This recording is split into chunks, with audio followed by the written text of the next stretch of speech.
Row after row of black caps fill the Southern New Hampshire University auditorium. I scan the faces of proud families clutching bouquets, balloons bobbing against the ceiling, phones raised high to capture every precious moment. 3 empty seats mock me from the 4th row reserved, but abandoned. My phone vibrates. The group text from Mom glows on the screen. Sorry, honey. You know how Uncle Mike gets about Super Bowl Sunday? Been hosting for 20 years. We'll celebrate next weekend, XO. I click the screen dark, fingers trembling. 6 years of night classes flash through my mind. Double shifts at the insurance company. Dinner from vending machines. Every invitation declined because I had to study. Every holiday worked so someone else could be with their family. The reliable Toyota I sold to pay for my final semester. The health insurance I canceled to cover books. Lauren Elizabeth Summers. My row stands. The dean's voice echoes through the sound system as I walk toward the stage. My sensible heels click against the hardwood, the only pair I own, bought at Goodwill for interviews. The weight of my graduation gown feels heavier with each step. Bachelor of Business Administration, summa cum laude. The dean's smile is warm as she hands me my diploma. I force my lips to curve upward, but my eyes keep drifting to those empty seats. The paper in my hands represents thousands of hours of sacrifice. Endless nights hunched over textbooks while my family hosted neighborhood parties downstairs, telling me to study in my room because you're the one who wanted this degree so badly. My chest tightens as I return to my seat. The ceremony continues, but I barely register the remaining names. My phone buzzes again. Dad this time. We'll catch the next one. The next one. Like, I'm going to spend another 6 years earning another degree just so they can skip that graduation too. Just like they skipped my community college graduation 3 years ago. Car trouble, they said. But Facebook showed them at my brother Jack's Super Bowl party, Mom proudly displaying her 7-layer dip, Dad wearing his lucky jersey. The same brother who borrowed $3,000 for rent last year. I found out through his Instagram story him waving Super Bowl tickets, caption reading, "Sometimes you gotta treat yourself." The dean's closing remarks fade into background noise. All I can hear is the echo of conversations that should have warned me. Lauren, honey, you're so good with money. Your father just needs a little help with the mortgage. Come on, sis, what's family for if we can't help each other out? You're not using your savings for anything important right now anyway. The ceremony ends. Families flood the aisles, wrapping graduates in tearful embraces. I stand alone in my wrinkled gown, the February wind whipping through the open doors of the auditorium. My diploma case feels like ice in my hands. I dial Mom's number, stepping into the cold parking lot. My eyes blur as I listen to the ring, watching happy families stream past with armfuls of flowers. Oh, Lauren, how was it, sweetie? Mom's voice carries the artificial brightness she uses when she knows she's done something wrong. In the background, I hear the clinking of dishes, the rumble of crowd noise, the sportscaster's voice announcing the pre-game show. How was it? My voice cracks. How was walking across that stage knowing nobody who claims to love me bothered to show up? Now, honey, you know it's tradition. Uncle Mike's been hosting for 20 years. I spent 6 years earning this degree, Mom. 6 years. Don't be dramatic. The sympathy in her voice vanishes. It's just a piece of paper. You can show it to us next weekend. Dad's voice carries through the phone. Tell her we'll catch the next one. The next one. Like this moment could ever be recreated. Like 6 years of my life meant nothing more than a minor scheduling conflict. I stand in the February cold, tears freezing on my cheeks, and finally see the truth I've been avoiding. They never saw me. They only saw what I could do for them. The reliable daughter. The human ATM. The one who would sacrifice everything to keep them happy while they gave nothing in return. My fingers move across the phone screen, pulling up the airline app I downloaded months ago but never had the courage to use. A one-way ticket to Colorado appears. The Vail Mountain Lodge spa package I've dreamed about but always dismissed as selfish. One click. My first truly selfish act in years. The confirmation email arrives as I walk to my car, diploma clutched against my chest like a shield. Behind me, the last families exit the auditorium, their laughter and celebration fading into the winter air. Would you have forgiven your family for missing the biggest day of your life? I already know my answer. With these thoughts, I went home and started preparing for my upcoming trip. Now, a week later, the hot stones trace a path along my spine, each point of warmth melting 6 years of tension. My first real massage. A gift to myself that would have bought 3 textbooks last semester. My phone vibrates against the wooden table beside me. Again. The 13th time in 2 hours. Would you like me to put that in airplane mode for you? The masseuse's voice floats through lavender-scented air. Her hands never stop their gentle pressure. No, the word catches in my throat. I need to know. Need to know what fresh disaster my family creates while I hide in this mountain sanctuary. Need to see how they spin my disappearance. Need proof I made the right choice. The stones shift to my shoulders. My phone buzzes again. Tara's text breaks through the barrage of family messages. Check Facebook when you can. You need to see this. The massage ends too soon. I wrap myself in the plush robe provided by Vail Mountain Lodge, hands shaking as I unlock my phone. 3 voicemails, 14 texts. 1 email with the subject line, "Your mother is crying." I start with Mom's voicemail. "Lauren, honey, I hate to ask, but we're a little short this month. Just need $500 for groceries. You know how prices are these days." Dad's message follows. "Princess, remember that loan I mentioned? The bank needs a co-signer, nothing to worry about, just a formality, call me back." Jack's voice drips with familiar manipulation. "Sis, you'll never believe what happened. Lost my wallet at Uncle Mike's. Need to borrow some cash until payday. Don't tell Mom and Dad, okay?" My finger hovers over Tara's message. The robe suddenly feels too warm, too confining. I open Facebook. The first post punches the air from my lungs. Mom's perfect 7-layer dip arranged on Uncle Mike's coffee table. Another successful Super Bowl spread. 20 years of tradition. The timestamp matches my graduation ceremony. Jack's post follows. Put $5K on the Chiefs. Who's with me? Posted an hour after texting me about his lost wallet. Comments flood the photos. Relatives praising Mom's cooking. Friends congratulating Jack on his bet. Dad sharing links to next year's Super Bowl packages. Not one mention of my graduation. Tara's message blinks. There's more. Check your credit report. The spa's Wi-Fi crawls as I log into Credit Karma. Unauthorized inquiries litter my report like cigarette burns. Chase, American Express, 3 different store cards, all within the past month. My phone rings. Mom's number.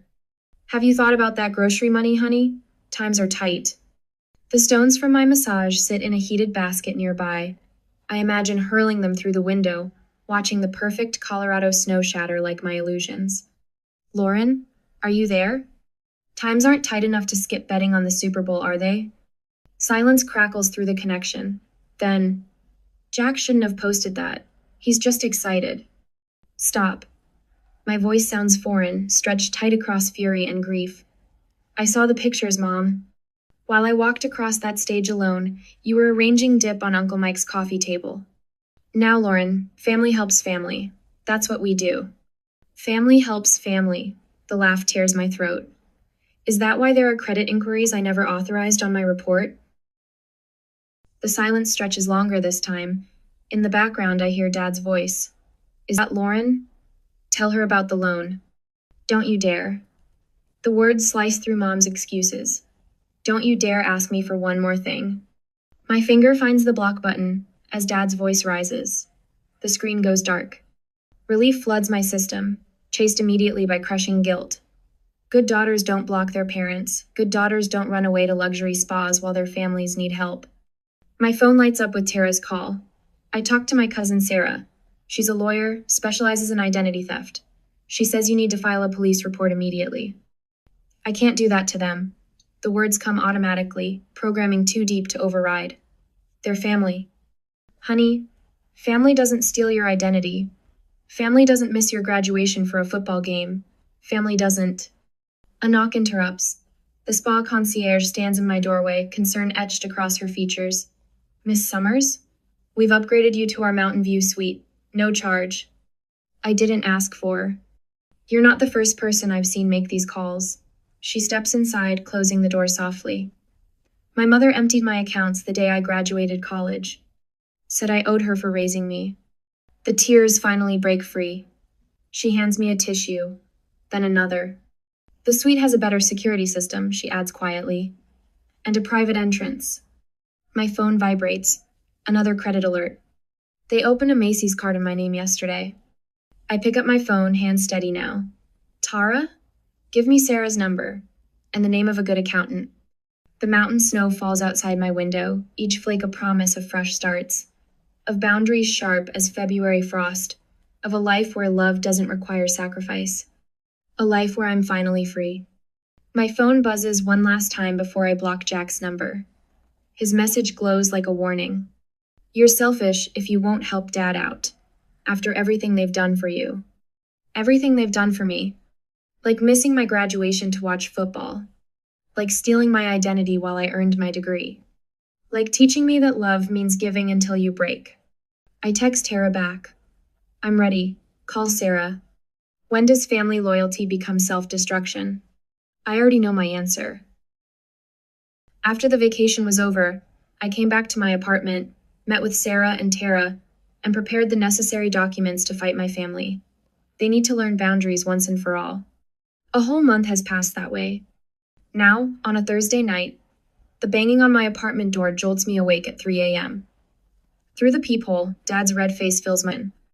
Mom hovers behind him, wringing her hands in that way she does when she wants something. Jack leans against the hallway wall, arms crossed, watching the show.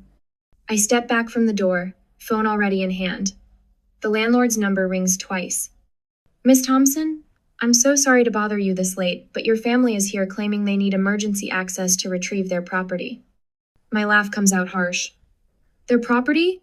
Everything I own I bought myself, with the money they borrowed and never paid back. Should I call the police? I watch Dad pound the door again. The wood frame shudders. Yes, please. My phone lights up with Mom's latest voicemail. I tap play, setting it on speaker while I pack. Lauren, honey, how could you do this to us? After all we've done for you. Her voice breaks with practiced perfection. I've heard this performance before. When she needed money for the roof, that never got fixed. When Jack needed bail money, that bought Super Bowl tickets. When Dad's business was struggling, while he gambled away his savings. The next message plays automatically. Dad's voice booms through the speaker. I'll tell everyone what kind of daughter you really are. Ungrateful, selfish. After we sacrificed everything. I delete the rest without listening. My hands shake as I dial the number Tara's lawyer cousin gave me. He picks up after 3 rings. Financial abuse documentation? The advisor's voice carries no judgment, just quiet competence. Bring everything you have. Bank statements, loan documents, any texts or emails showing patterns of manipulation.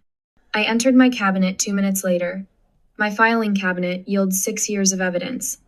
Every emergency loan, every guilt, inducing request, every promise of repayment broken. The stack grows higher on my kitchen table while red and blue lights flash through my window. The police arrive as Jack starts his performance. Sis, come on, open up. We're worried about you. Their voices fade as officers escort them away. I sink into my chair, surrounded by papers that tell the story of my family's betrayal in cold, hard numbers. But I won't give up. I rearrange the documents and put them into a bag. They are proof of what my family has done to me all these years. I was ready to meet my lawyer early in the morning. Morning brings clarity and steel into my spine. The lawyer's office smells of leather and authority. My documentation spreads across his mahogany desk like battle plans. Identity theft. He taps the credit report showing cards opened in my name. Unauthorized loans. Financial coercion. Each term lands like a hammer, nailing down the coffin of my family's manipulation. The email he helps me craft takes 10 minutes to write and a lifetime of courage to send. Any further contact will go through my attorney. Attempts to contact me directly will be documented as harassment. I expect silence. Instead, my laptop screen fills with their faces, a video call I shouldn't answer but do. One last time. Dad's mask slips instantly. You owe us. We raised you. Raised me? The words taste like vinegar. You raised me to be your personal bank, your safety net, your get-out-of-jail-free card. Jack's face reddens. You think you're better than us now, with your fancy degree and your... Better? No, just awake. Mom's tears start right on cue. When they don't work, her expression hardens. We're your family. Family helps family. Family doesn't steal identities. Family doesn't open credit cards in their daughter's name. Family shows up for graduation. The screen goes black. After the meeting, I went straight back to my office for further preparations. The same day, the atmosphere at my office feels different, safer. Messages of support flood my phone. Tara's flight confirmation to help me move. An offer of temporary housing in Portland from the spa retreat owner who witnessed my breakdown. The Portland job offer arrives that afternoon. 6 figures, signing bonus. A fresh start 3,000 miles away. My hands steady as I download the credit freeze forms. The cease and desist letter goes out certified mail. Each signature feels like breaking a chain. I stand at my office window, watching the sunlight paint the sky in colors of possibility. For the first time in my life, the weight of family obligation lifts from my shoulders. The air tastes different, lighter, sweeter. My phone buzzes. Unknown number. I silence it without checking. Next to me, on the desk, Portland contracts wait for my signature. Behind me, the wall calendar shows the end of March marked with red X's, counting down the days until my new life begins. The question echoes in my mind as I sign my name. How much is your peace of mind worth? Everything, it turns out, everything. 2 weeks later, I am moving out. The cardboard box scrapes against my apartment floor as I slide it toward the door. My entire life in Hartford fits into 12 boxes, each labeled in precise black Sharpie. The movers arrive in 20 minutes. My phone hasn't rung in 3 days, the longest silence from my family since I blocked their numbers. I touch the diploma hanging on my wall, tracing the gold embossing one last time before wrapping it in bubble wrap. The frame cost 2 weeks of grocery money, but seeing my achievement properly displayed instead of stuffed in a drawer helped me sleep at night. A knock at the door sends my heart racing until I hear Tara's voice. Lauren? You decent? She stands in the hallway holding 2 paper coffee cups, her silver hair swept into her signature messy bun. Brought you real coffee. None of that vending machine sludge you usually drink. You're a lifesaver. The rich aroma of French roast fills my nostrils as I take a sip. The movers come at 9. I know.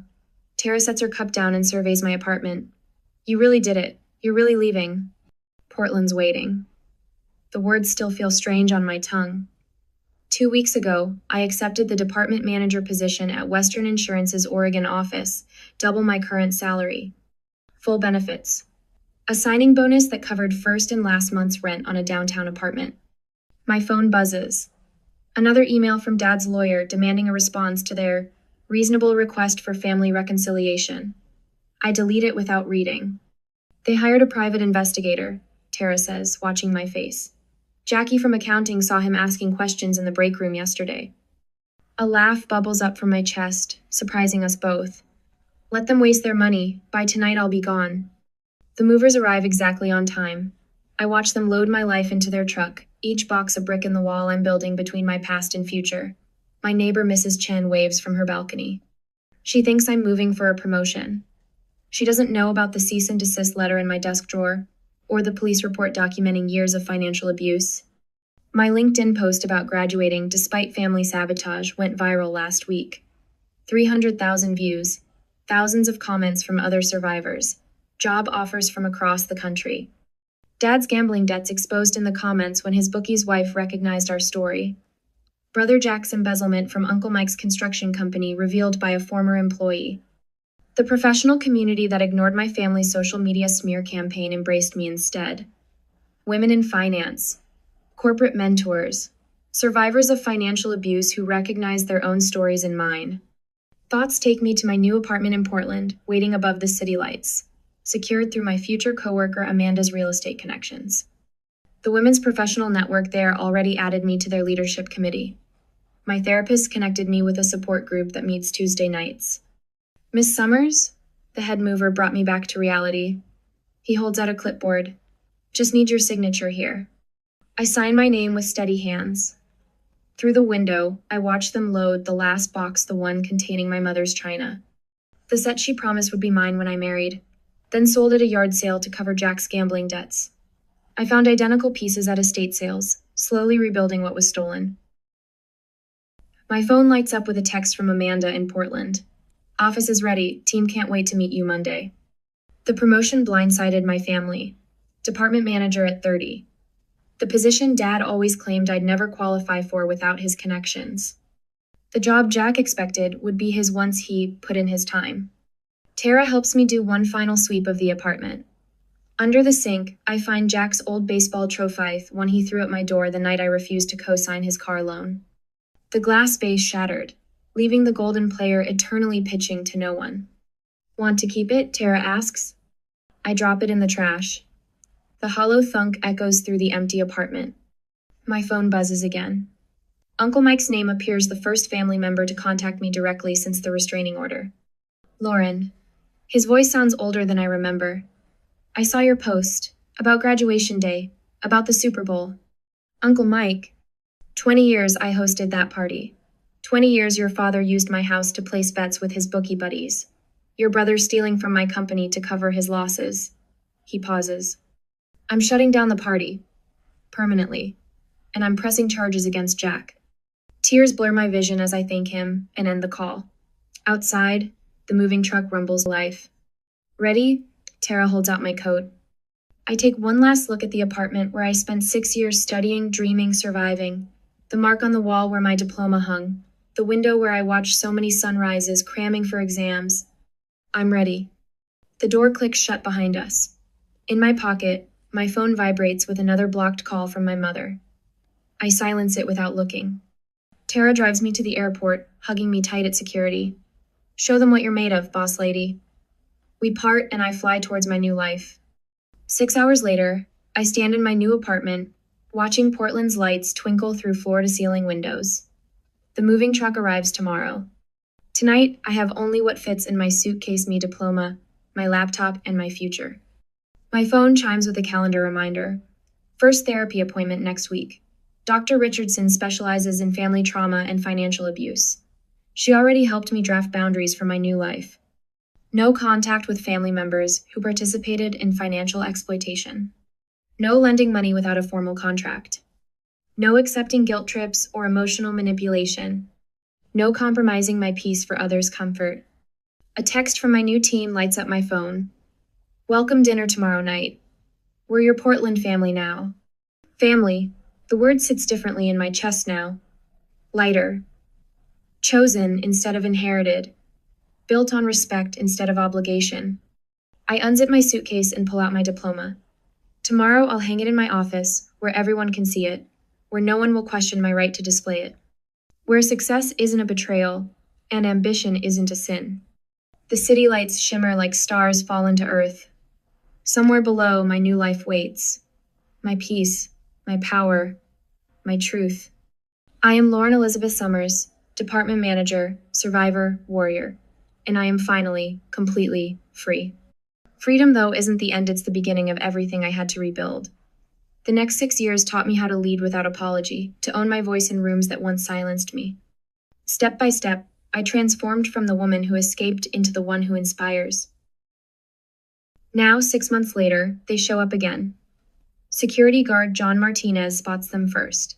His hand touches my elbow as I prepare to take the stage at the Pacific Northwest Business Leaders Conference. Miss Summers, your family is in the lobby. The words hit like ice water. 300 professionals fill the ballroom, waiting for my keynote on financial independence. My hands tremble as I smooth my blazer, the Emerald Saint. John I treated myself to after the promotion. They won't get past the doors, John promises. But they do. Dad bursts through just as I reach the podium. His suit hangs loose on his frame, his eyes wild. Jack trails behind, phone raised to record whatever scene they plan to create. Mom clutches her chest, wobbling in practiced distress. That's our daughter, Dad's voice booms across the silent room. She abandoned us, left us to rot while she got rich. I grip the podium. The teleprompter blinks, waiting. 300 faces turn toward the commotion. Our Lauren, Mom wails, breaking her poor mother's heart. The audience murmurs. Phones emerge. My career flashes before my eyes, everything I've built in Portland crumbling under the weight of viral family drama. But something shifts inside me. Therapy. 2 promotions. A restraining order they apparently ignored. I am not that scared girl in the graduation parking lot anymore. Security. I say into the microphone, my voice steady. Please remove these people. They are in violation of a court order. Jack steps forward, phone still recording. We'll sue you for abandonment. For elder abuse, tell them how you left mom to suffer. A laugh bubbles up, genuine, unexpected. Mom's 58, Jack. And those Instagram posts from her tennis tournament last week suggest she's suffering just fine. The audience titters. Mom drops her hand from her chest, face flushing. You ungrateful little... Dad lunges toward the stage. 4 security guards intercept him. The crowd gasps. Phones flash, but I don't flinch.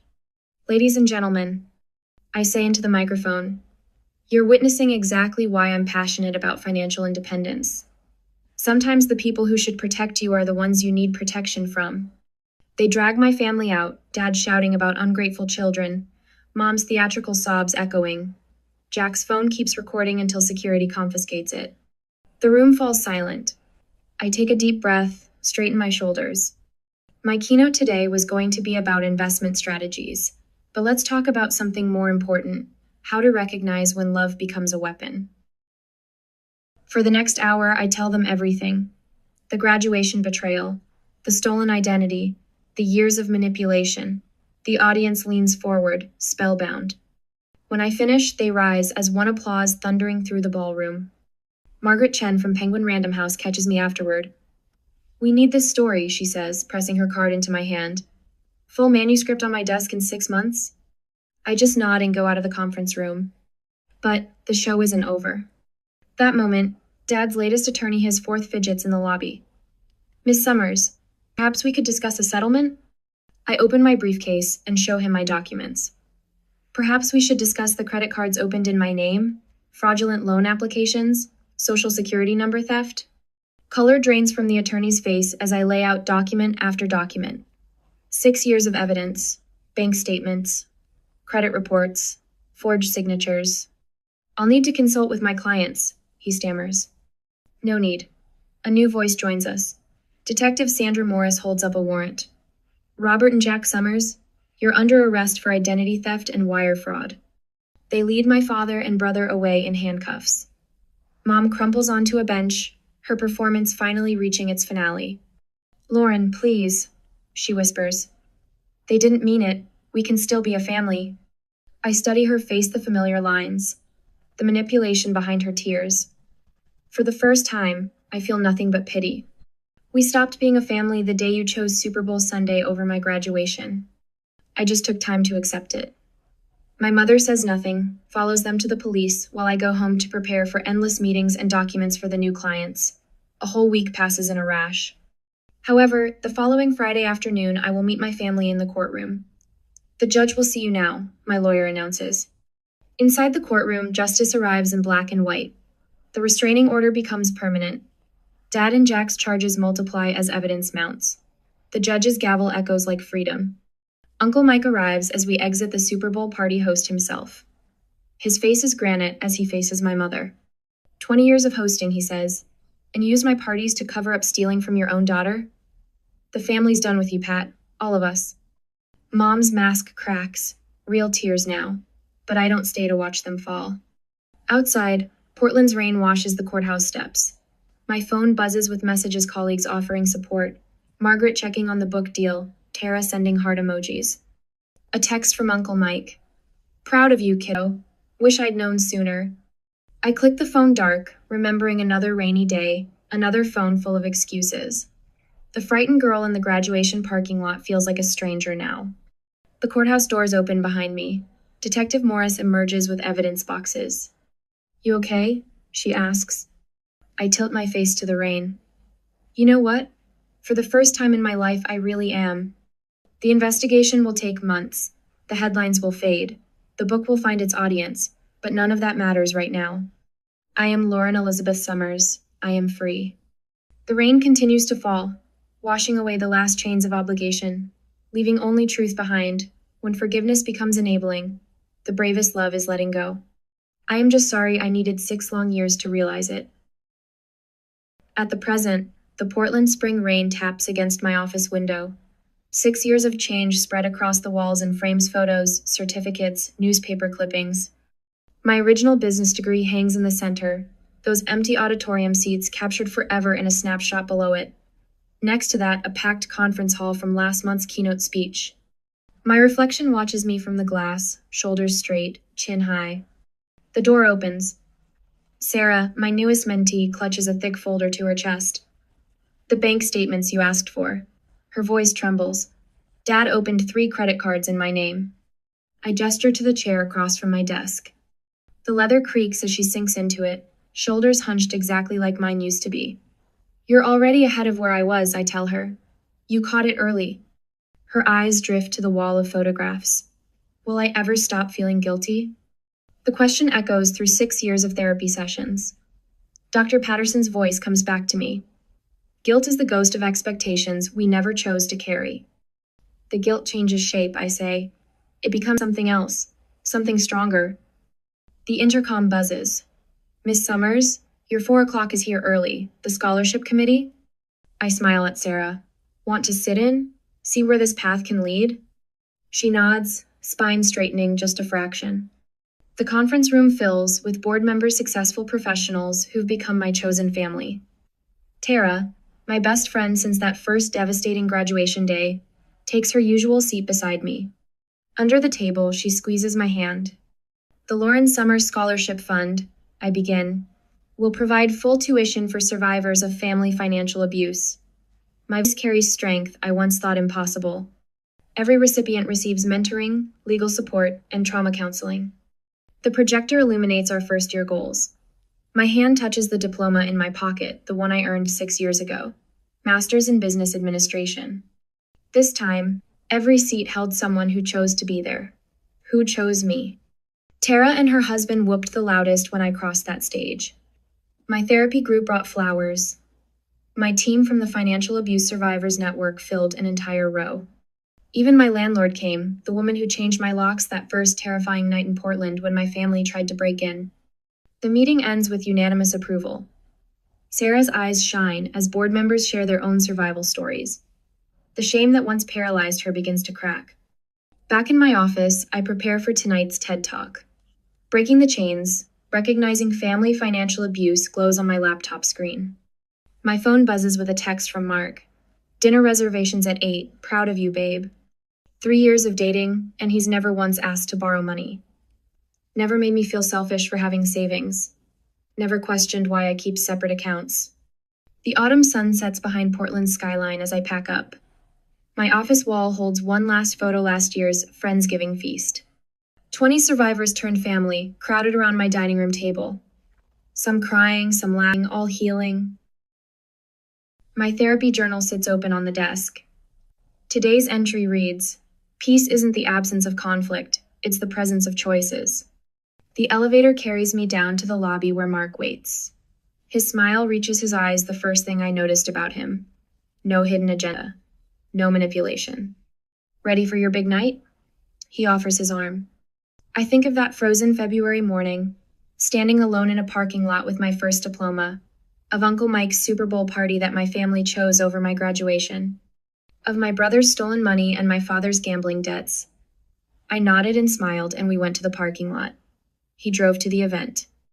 An hour later, the stage lights warm my face as I take the microphone. 3,000 people lean forward in their seats. My chosen family scattered throughout the crowd, tissues ready. The best revenge, I begin, is a life well lived. But the greatest victory, that's helping others live well too.